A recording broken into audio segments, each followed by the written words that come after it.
is an end to all discriminatory acts that are based on ethnicity and sex and religion throughout all sectors of society, and most important, some kind of discipline for those who violate that prohibition.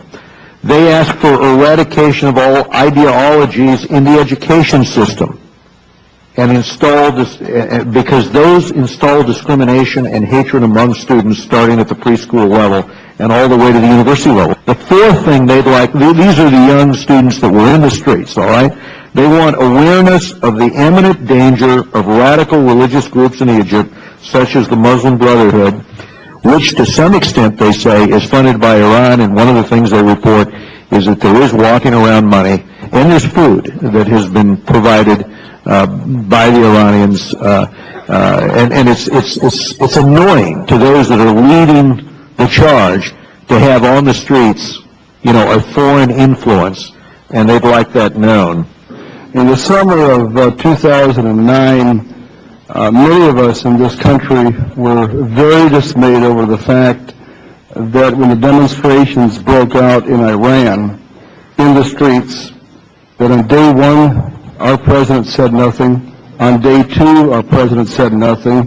Finally, on day three, he said something to the effect that we need a continued dialogue with the clerics. That was extraordinarily disappointing.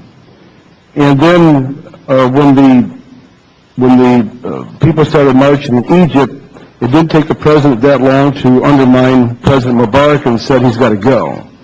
And so I'd like to know what the basis of the president, and at that time you were Deputy Secretary of State, in doing nothing in Iran a year and a half ago. Why didn't he do something?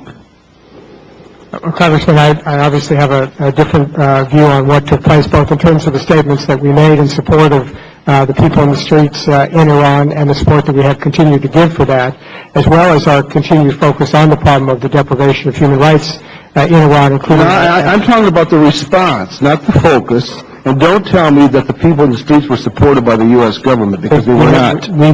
We made clear our strong support for them, but at the same time... But you didn't. That's not correct. They were not supported.